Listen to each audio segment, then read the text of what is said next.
Hello and welcome back to Redefine Parenting. I am your host, Veenu Keller. I want to welcome you to Spanglish World Network and Her Network on Zingo TV's channel 250 and 251. Please remember to download both the Zingo TV app on respective app stores and iOS and Android devices. While you download, make sure to rate and leave a comment. The app is free. Zingo TV is also available on Google Chromecast, Amazon Fire, Fire Sticks, Roku, Roku Sticks, and all smart TVs 2016 and forward.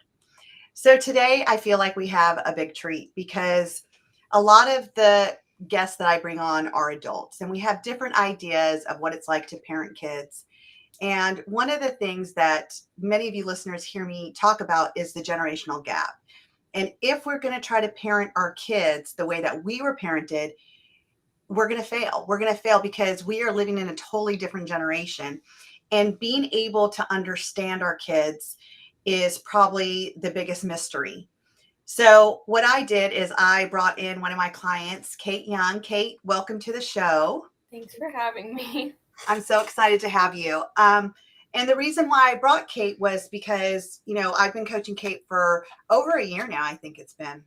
And when Kate came to me, she was in we call it a dark space, right? Do you want to kind of share where you were at when you came to me over a year ago? Yeah, I was really depressed. I was not doing well in school. I just was not in a good space at all. I did not want to keep going. It was not good. It's kind of crazy to think that now, huh? Like Yeah. how far you've come. It's like, gosh, I was in a space where I didn't even want to live anymore, you know? And I think that a lot of kids your age, go through this of what's my purpose? If this is how life is going to be, do I even want to keep going on? Feeling that pain constantly in each day. So, again, one of the issues that I think that is prevalent today is also understanding your own sexuality. Mm-hmm. And coming in from like 8th grade, going into 9th grade, a lot of it, more and more clients of mine actually, are identifying as gay, identifying as bisexual. And I know that you and I had the conversation with there was 96 different titles a person can have to identify their sexuality. And, and you were kind of adamant at that time that you felt that, you were gay at that time. Mm-hmm. What, just so the listeners can get perspective, what is going on with these kids? Because when I was growing up in the 80s, we weren't talking about it. There were definitely kids that were gay, but we weren't talking about it. We weren't seeing commercials on it. What do you feel is going on now with your generation? Well, I feel like kids are they start to struggle, and then they see this group of people that's hey, we know it's okay, be yourself here, we're gonna accept you no matter what, it doesn't matter because everyone else is gonna hate you, but we got you. And so it kind of it's not even a conscious thought. It's I'm deciding that I like girls now. It's just subconsciously hearing this and then being oh, I am attracted to this. And then in the reality, it may not be true for all people. Some people definitely, but not a lot of them. So what I'm hearing you say, it's almost like finding your tribe that just accepts you for whoever you are. And it's all of a sudden I'm accepted. Mm-hmm. And so it's like your mind plays tricks on you, your mindset shifts and you're like, oh gosh, I do like girls. I do like girls. And, I liked how you framed that for some, because there are people that I do know that are gay and that's who they are. That's who they've been. That's what they identify with. And it's not about being a part of a tribe. It's who they are. Yeah. So I like that you pointed that out because for the listeners, I didn't bring Kate on here to say, if your child feels this way, they're going to change later, because there's some kids that do not change. I brought her on here because I wanted you to hear the mindset of what can be possible, what could be going on. Doesn't mean it's the end all be all, because let's face it, I have 6 kids and all 6 of my kids are all different. Even the twins are very different. They're raised by the same parents in the same household with the same boundaries, and they're completely different.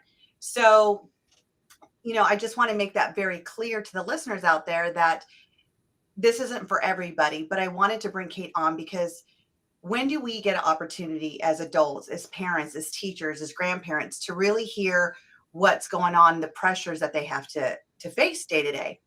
So, Kate, one of the things that, you know, what we decided was going to be best for you, well, you decided, and your parents were so great in supporting you and helping you find your identity, was that you decided that you wanted to get away from school Mhm. and just to be homeschooled. So, what was that switch for you to be in public school your entire life? And then all of a sudden, it's like, no, I can't do this. If I'm going to work on me, I can't do school too.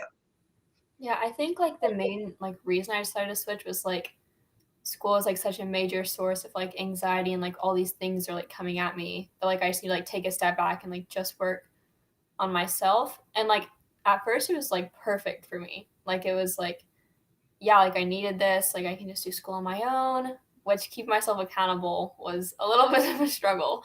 But yeah, I worked through it and it was a lot better so I could just like cut out all the other distractions and just focus on like making myself better. So, when did you start to realize that, wait a second, that's not my tribe? I don't need to be where they're at, and getting yourself out of there to have a different mindset to say, actually, I'm not gay. Like, I like boys very much, which you and I discuss every other week. Yeah.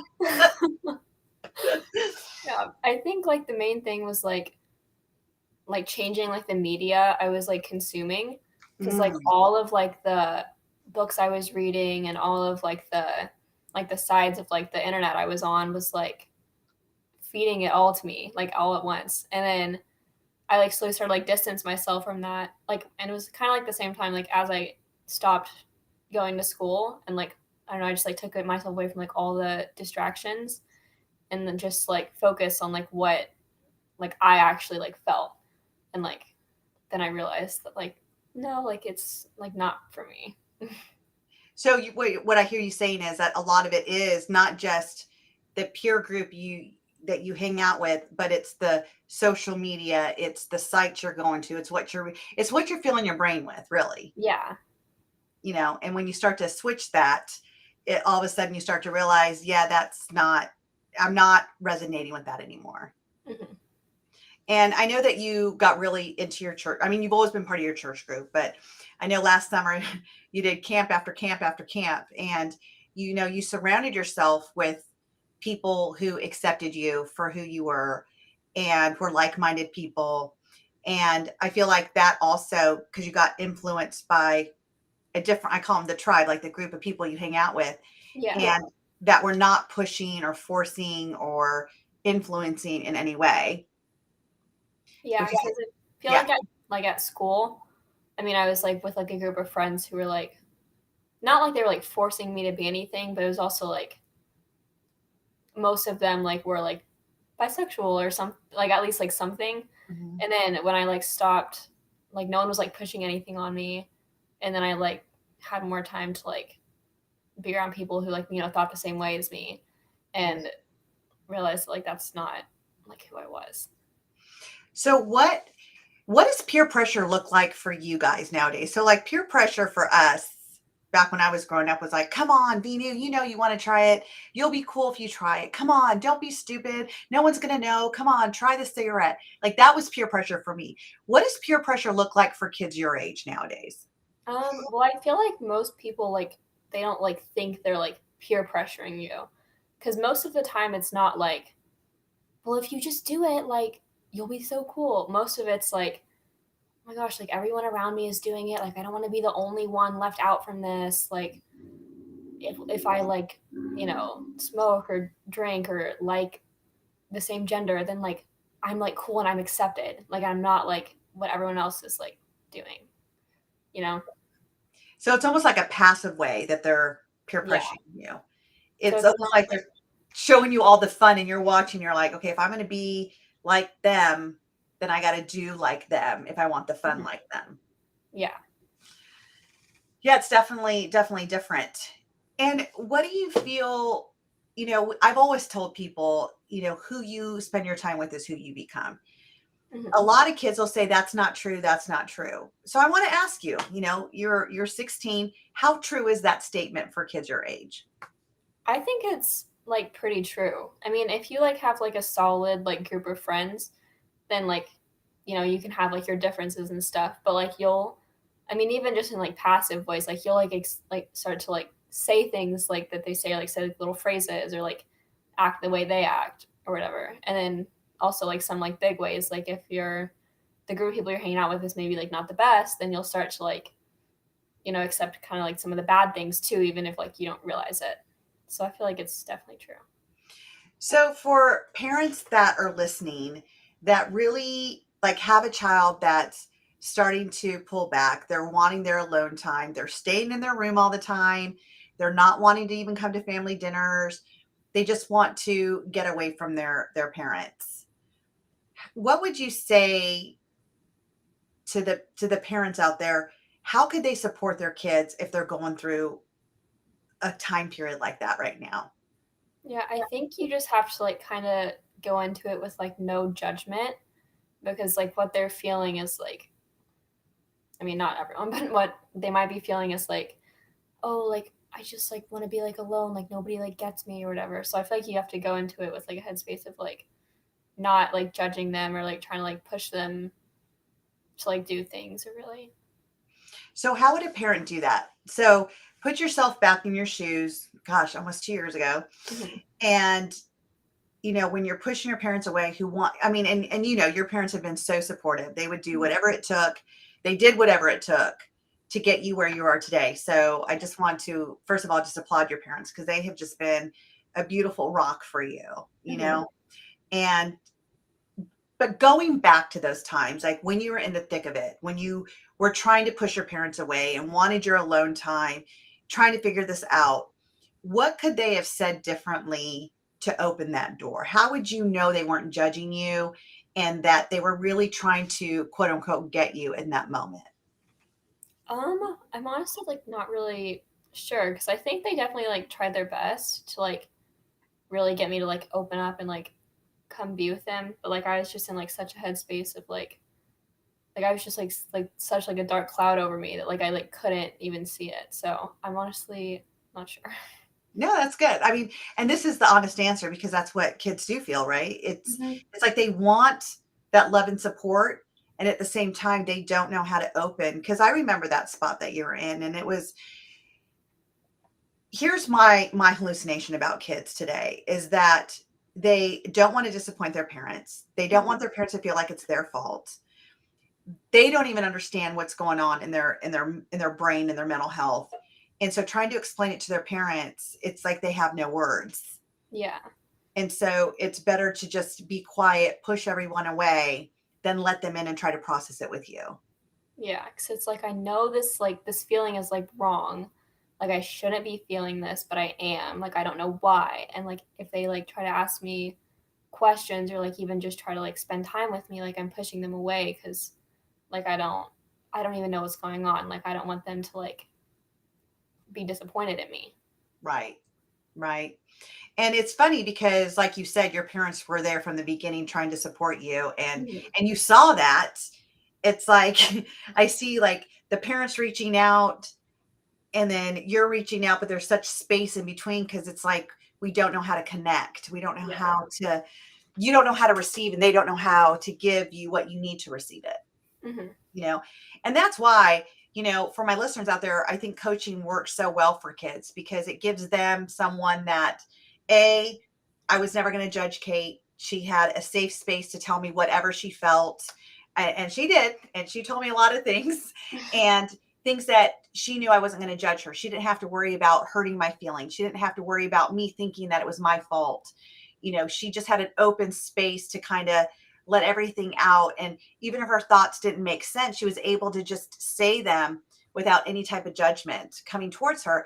And so, and what we did also with Kate was we looked at what she wanted to feel instead of what she was feeling, Mhm. and we really supported her and figuring that, how to get that feeling. And, you know, I know, Kate, one of the feelings that you wanted, you felt alone at that time. So you wanted to feel like you belonged. You know, you had Yeah. your one best friend, you know, that's been your best friend since you were babies.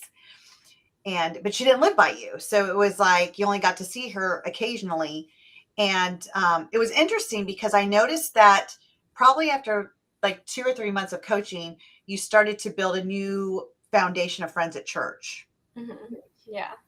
And that's when I started to see things really shift. So, you know, for the listeners out there, I'm going to tell you, it's really about building a tribe that you feel is a good foundation, that the mindset, you know, it's like listening to what Kate's saying is that it's not just the people that influence her. It was what she was watching, what she was reading. It was keeping her in that headspace. And, you know, some of you listeners have heard me say this before. It's if we don't, you know, tend to the garden in our brain and pull out the weeds are going to take over.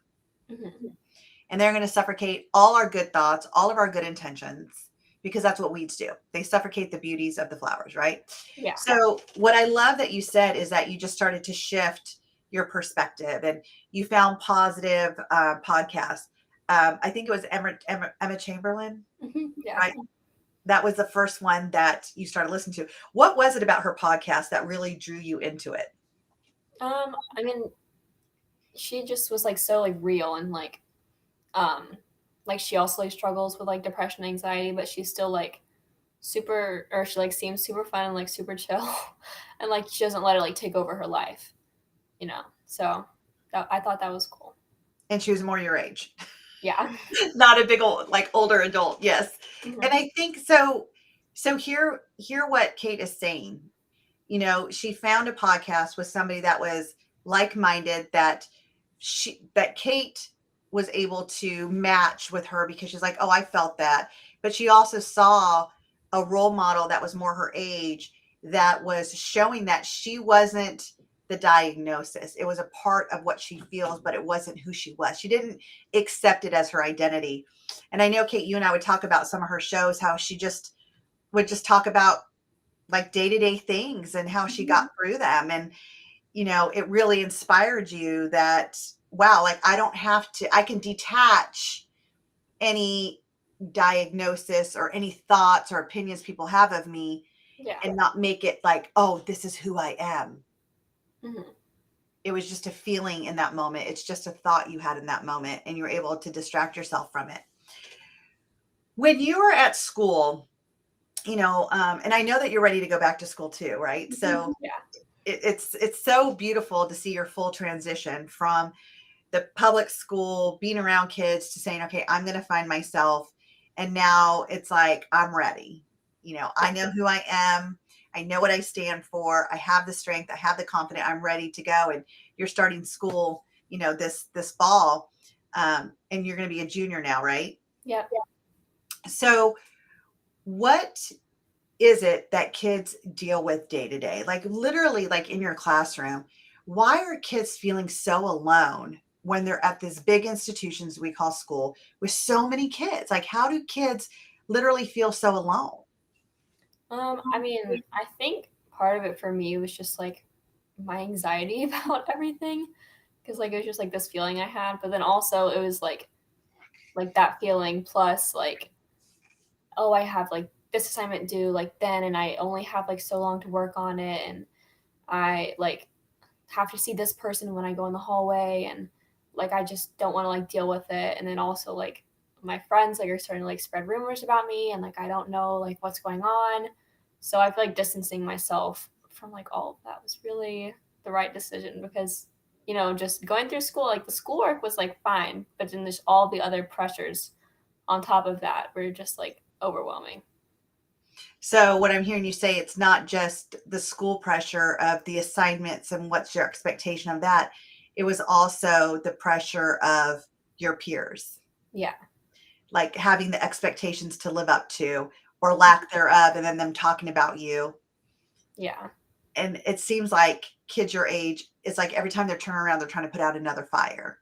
It's like, Yeah. no, no, no, that's not true. I don't know where you heard that from. Because people take one little thing and they turn it into whatever they want. in order to feel empowered themselves. Yeah.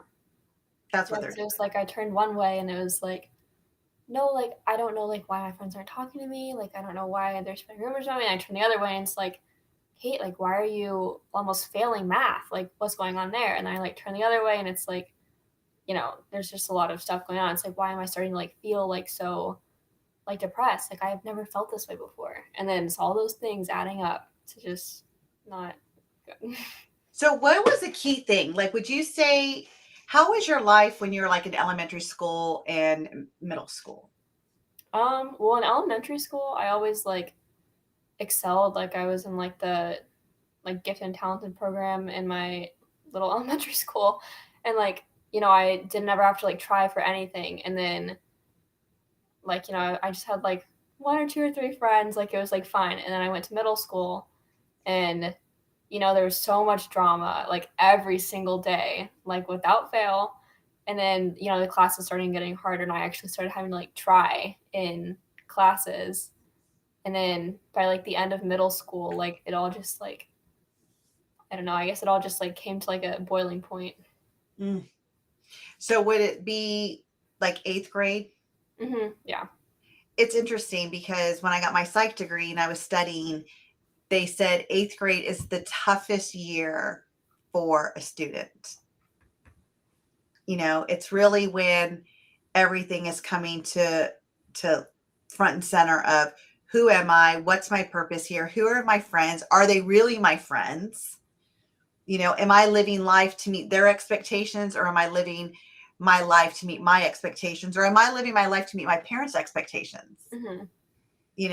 I have a client that I was talking to today, and she's 14 years old, and she was saying to me, I said, well, if you got your grades up from an F to a C, would that make you proud? And she says, it would. She says, but I'm not doing it for me. I'm doing it for my parents. Mm-hmm. So that shows me is like how much you kids are doing things because you want your parents to feel proud. You want society to feel proud. You want society to accept you. And all along at night when you're in your room, you're trying to wonder like, well, who am I? Like, where do I fit into this world? Yeah. So You then know? you like try to like search out like other little communities, and when you find one, like that's what it did for me at least. And I was like, okay, well, like all my friends are going, like I don't even know who I am anymore. Like so I was trying to find other little communities, and the ones I found, like they were really toxic, and it just wasn't who I was. So Yeah. Well, it seems like you get into that vulnerable position, and then like the first group that says, "Hey, we like you. mhm, You're one of us. Be one of us." And it's like, "Well, what is one of you?" Well, we're this way, and we're eccentric, and we like the same sex, and we changed our pronouns and this and that. And it's like, "But be like us and we like you." Oh, okay. That's easy, mhm, you know?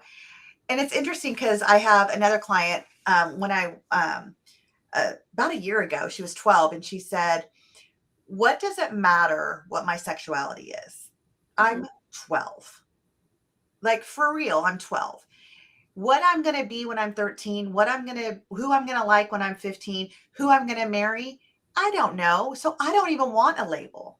yeah, I am a girl. I'm born a girl. I'm a she. I'm good with that. Who I'm attracted to today may change tomorrow, and it may not mhm, change. And she's like, but I don't want to be labeled for that. And it was like in that moment, I was like, wow, she is 12 years old. And I just felt like, preach it, because this is what people need to hear. mhm, Instead of being so concerned on what the labels are of our kids and we have to save them and we have to fix them and we have to change it, I feel like, especially with this conversation, I thank you, Kate, for being so vulnerable, is that we really need to figure out what's the tribe, who's the influence, who are our kids surrounding themselves with, whether it's social media, books, videos, movies, whatnot, because, mhm, if you're vulnerable, it's a great way to get sucked in yeah, to a group or not. So, I mean, I think that is so profound, and again, I'm not saying anything's wrong with it or not, but what I'm saying is that we're living in a very volatile world right now where it's constantly talked about, mhm, the conversations are there, you know, um, and it's just everything is trying to get normalized, and the parents are going like, what happened? Mhm. You know, did my kids even have a chance to be who they wanted to be, or did they get put in a group? Because I have another client who, um, she was 14 years old. This was like a year ago, 2 years ago. And she wanted to change her pronouns, and she saw herself as, gosh, what is it? Non-binary, and, um, gosh, it wasn't bisexual. It was one of the other words, a pansexual. And now I see her, and she's straight, she's a girl, but her friends have changed. Like all her friends were either transitioning into a different sex, so going through gender. Mhm. I don't even know if I'm saying that right, so forgive me, my listeners, if I'm not saying it right. But they were transitioning. They wanted to be like a boy, wanted to be a girl, whatever. Um, or they wanted to change their pronouns because they felt that in their body they were more a boy than a girl, or vice versa. And when a year later, she's now a sophomore, not like that at all. And her friends totally changed. And then I have another client who was adamant about the pronouns, that she was a he or a they. And then again, a year later, nope, she's back to being a she. So, if anything, I want my listeners to understand is, if your kids are young, don't take it to heart. Like, don't feel you failed as a parent. Don't feel that you've done something wrong. I think what you've said is that be open and not judging.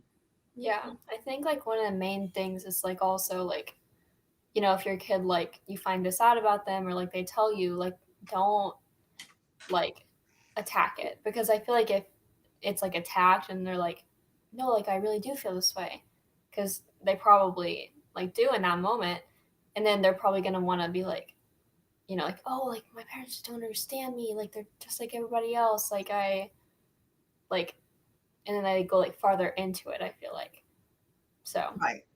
Yeah. No, I agree with that.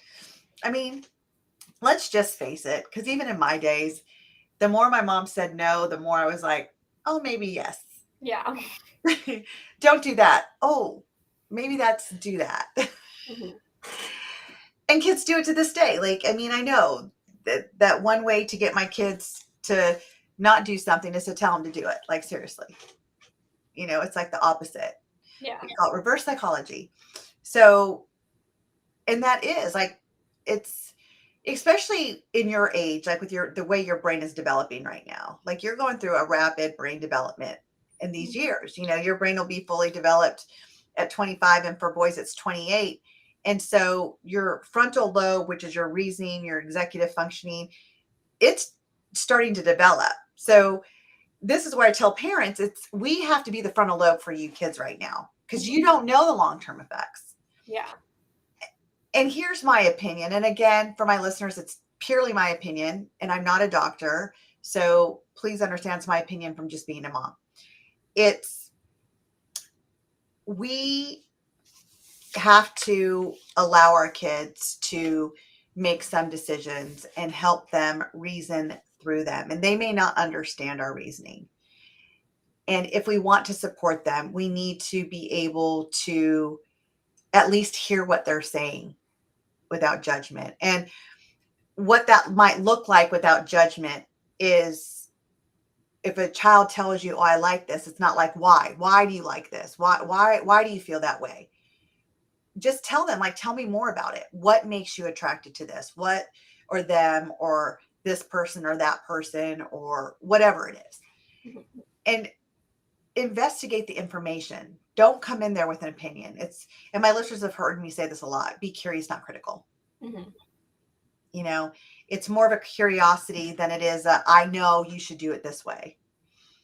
Because the minute you say that, it's the minute they're like, okay, I'm not going to do it that way for sure. Yeah. So since you've had this different feeling of, okay, now I know who I am, what makes you so sure this is who you really are versus who you thought you were a year ago? Like, what's the difference?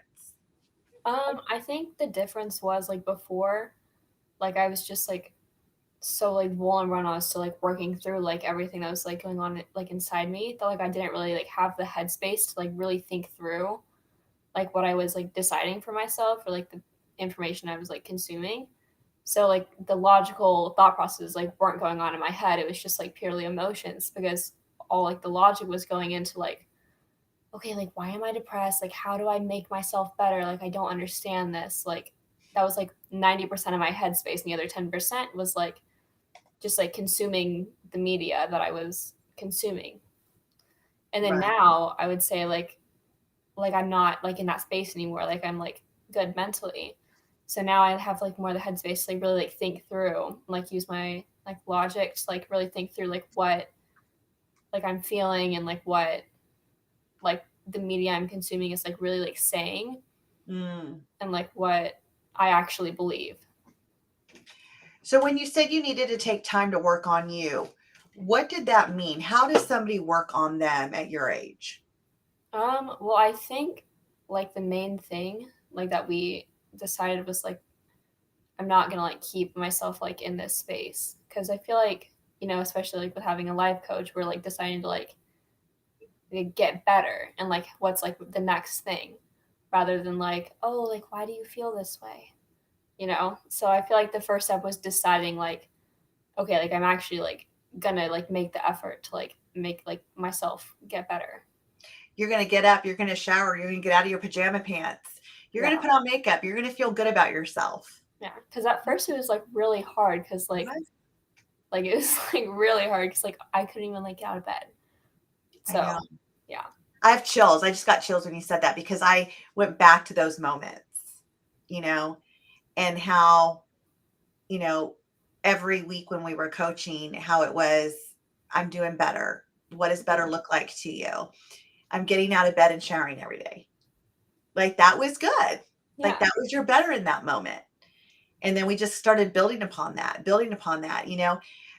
Help parents understand when they're when you have those racing thoughts and you hear those voices in your head. Like a lot of people are like, my kid hears voices in your head. Guess what? We all hear voices in our head. You know, if you Mhm. don't believe me, read the book by Michael Singer, Untethered Soul, because he talks about that roommate that's constantly in our head. And it's funny because he even talks about, and if you still think that you don't have that roommate that lives with you, next time you take a shower, tell me what's going on. You hear that roommate talking about what you got to do today, what you don't want to do, blah, blah, blah, blah, blah, right? Mhm. So we all have it. What was the difference with the voices that you felt like you were hearing in your head, like that would just have negative impact and negative talk? Mhm. Well, I think like originally it just started out with like anxiety and being like I feel like everybody kind of goes through this like to a minimum, but it's like, do you remember when you tripped in the hallway 2 days ago? And and I just couldn't like, you know, stop thinking about it or whatever. And then it was like every single thing that I would do, it's like even if I was just sitting there, it's like, why do you look like that? Like your posture's really bad. Like, you know, just like attacking me 24/7. And then, you know, it started being like making me like depressed and like telling me like all these awful things that I should do. And then, you know, I would do them because I think it's just like I have Normal. no other like choice. Like I'm like so depressed right now. Like I don't know what else to do. So So how did you, like, I know some of the strategies we did with, you know, like fighting back with the voices, right? Yelling back at mhm, them. What would you say was like the final pivot? Like, when did you notice, like, wait, I don't have these voices in my head? It's like I have peace now. yeah, I mean, I think like it just like kind of like slowly started to like go away, because I mean, I would just be like, you know, hear like this voice in my head, and I'd be like, no, we're not doing that. Like, what are you doing? And then slowly, like, they would just start to like fizzle out. And now they're like very, very like rare. Like, it's like almost never happens. It's almost like the more you got confident in who you were and the more at peace you were with you, the less the voices. It's like when the depression disappeared, the voices disappeared. Yeah. And that is such a beautiful thing. And I think that, that was one of the strategies that you and I talked about is like yell back at it and be like, you are dumb. Like, I am not doing that. Yeah. That is ridiculous. And you started to have fun with it. Like you would even laugh. You're like, I was laughing at going, are you kidding? I'm not going to do that. That's stupid. Mhm. And the more you had fun with it, the more you realize that it's like treating it like outside of your body instead of inside Yeah. your body. Yeah, it's like separating like that voice from yourself, because like you can like know something and you like know that's bad, but then like the voice in your head is like telling you to do it. But then it's like separating that voice from yourself, saying like, no, like this isn't like my thoughts, this is like not what I like actually like think and know. Like that's like just something like outside myself, like telling me that I should do these things.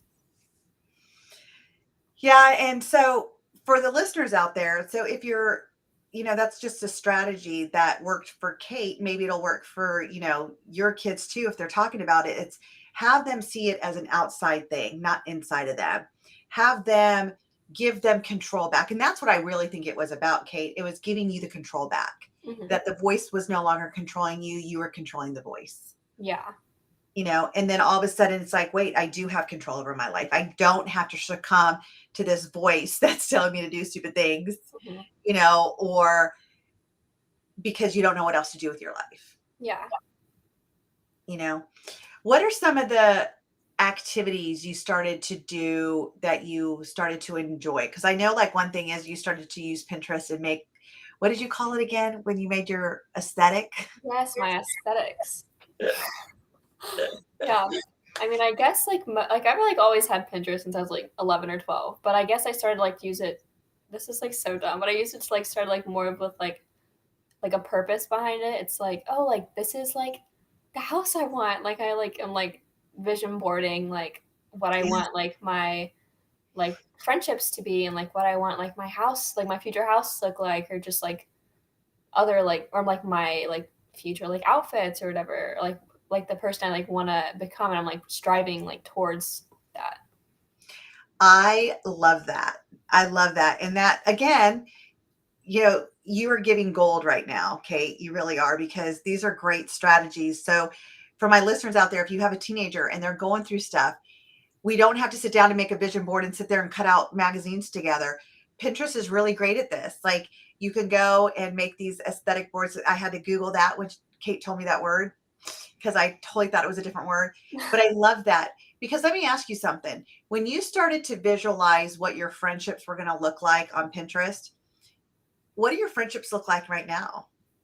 Are they I mean, similar? like I, go to church and I hang out with my like church friends like every week, and we do like little Bible studies together, and we like go to camp together, and like we like make, or like I guess I make more of like an effort into like doing these fun things with them, and like having more of like community with them, rather than just being like, oh yeah, like they're my friends, I hang out with them sometimes, but they don't really get me. So like now it's like I have like actually deep connection with like my friends. So would you say it matches the vision that you had in your Pinterest board? Yeah. Oh gosh, I just got chills again. This is so good. So you're not only just envisioning what you want, you're taking the action because you can actually see what it's supposed to look like. Yeah. And here's where I would say that kids get stuck is that the reason why, and tell me if this is right or wrong, Kate, Mhm. because again, I'm an adult, you're a kid, you're living through this stuff, but it's you think you want something, but you can't see it. So then the only thing you know how to say when people say, well, what do you want? You're like, I don't know. Yeah. Yeah, But it's, yeah, go ahead. that's well, I'm just saying like that like is what like yeah, like I couldn't like see like what I wanted. So it's like, what do you want to like do with your future? It's like, I don't know. I don't know. Graduate. And now with the vision board, you were able to actually put visuals to what your future could look like. Hmm. Because I remember when we first started, and I don't know if you remember, you wanted a cat cafe in like France or something like that, in Hmm. Paris. Yep. That's the only thing that you wanted was a cat cafe, like where you would go in, have like coffee, and there'd be cats everywhere. Yeah. Which And I that was, guess like I like had like a little baby vision board for that, and obviously like, that's not what I want anymore. But it did help me like have Start. like something to hold on to be like, I want this, like I'm like going for this. And I And think that is so important. mhm, So important that hear what she said.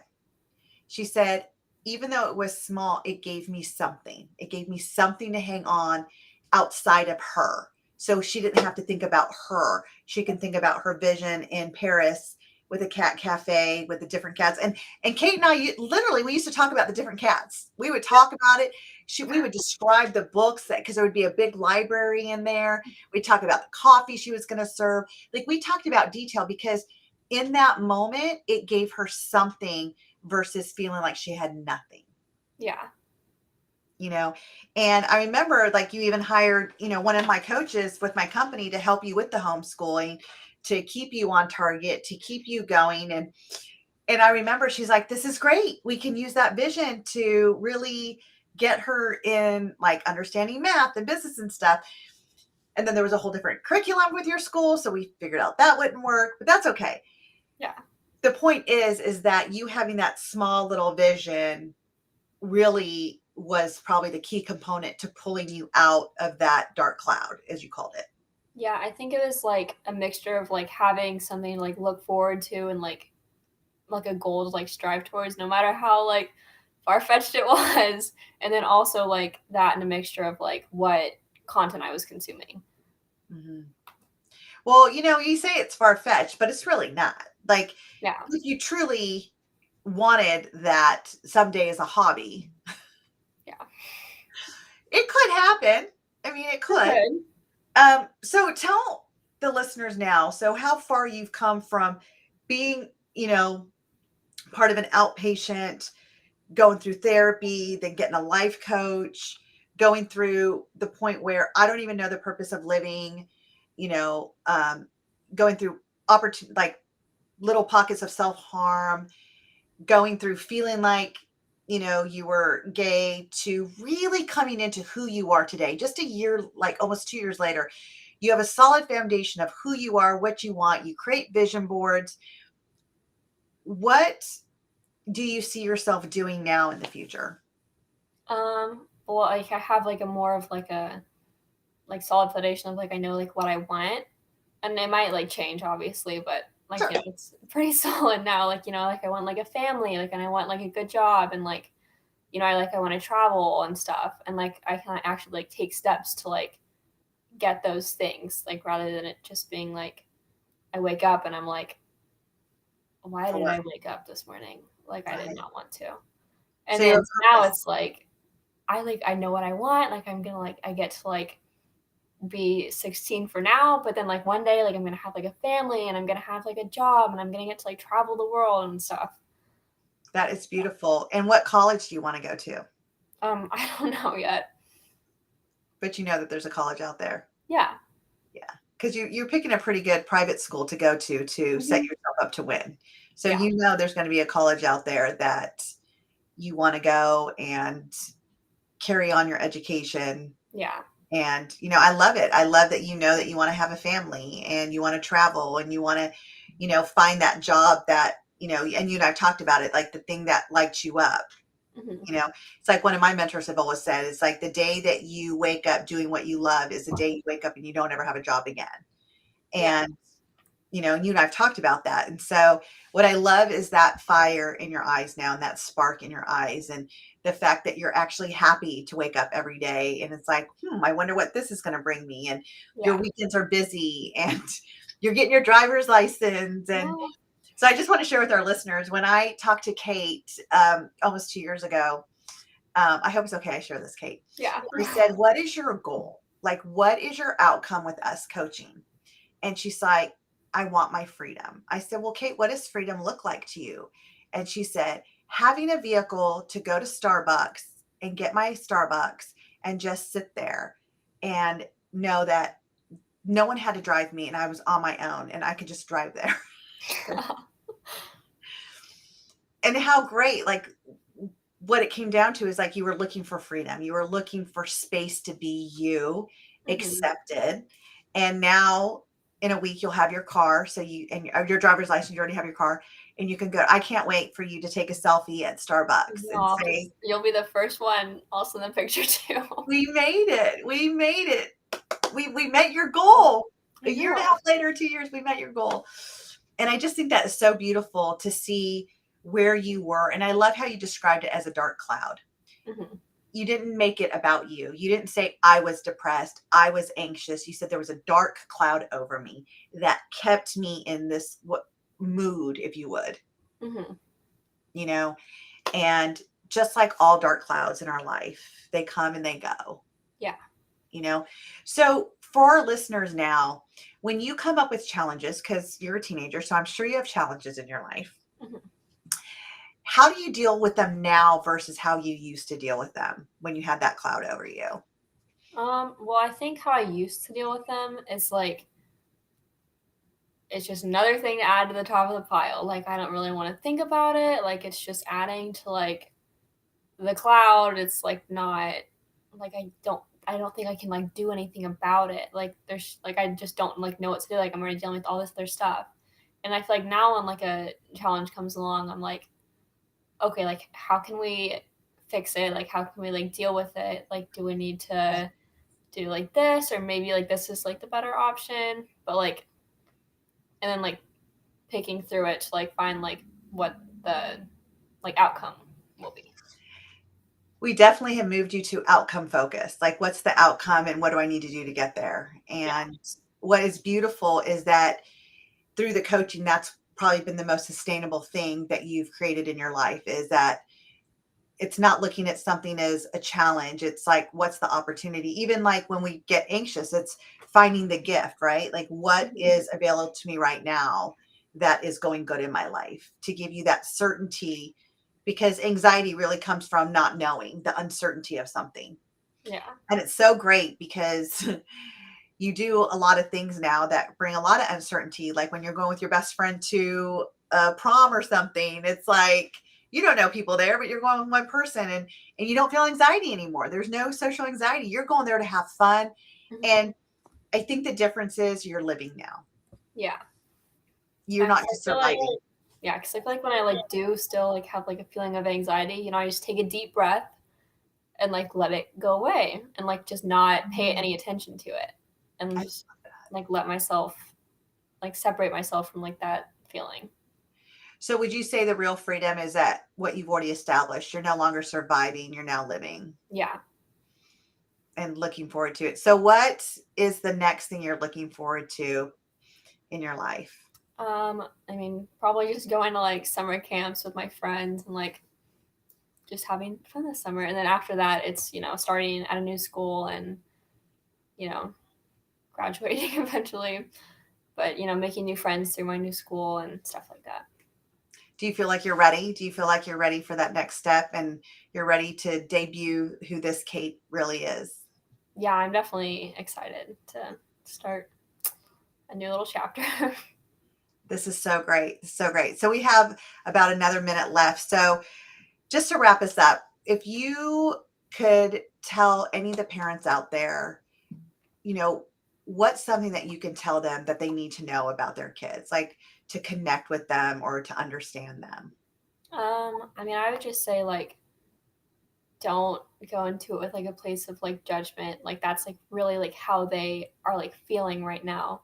There's not like a simple like fix. Like it's not going to go away overnight. And then also like I mean just kind of giving them like other I don't know, maybe like other forms of like content or like other influences other than like, what they already have and seeing if like maybe that helps. That's really awesome. Awesome. And I would just add to that is one of the things that we talked about also with Kate was having like that date night with her parents, like to really go somewhere out to dinner with her mom or her dad and just having that one-on-one time with them to really get acquainted again with your kids. Like understand their wants and their needs, understand the music and their style and where it's coming from. Again, like what Kate said, without judgment. So again, I would always just say be curious and not critical. And Kate, I just want to thank you so much for taking your time to be 16 to show up on a show in front of 1.25 million viewers. I just I commend you, and I'm so proud of you. I'm honored to be your life coach. I'm honored to have been on this journey with you and just see the beautiful girl and young woman that you have turned out to be. So thank you so much for being here. Yeah. If you are finding value in this conversation here on our show, please join our Redefine Parenting group on Facebook for even more tips and conversation. My free download ebook is Teach Your Children That They're Enough. The QR code's on the screen. Please download that. There are amazing tips in that book that will help you and your children to create their self-worth and their self-esteem. This show can also be heard on Spanglish Radio Network. Please check out www.spanglishworld.ca for all your news and programming. Spanglish World, watch it, hear it, read it, download it, and live it.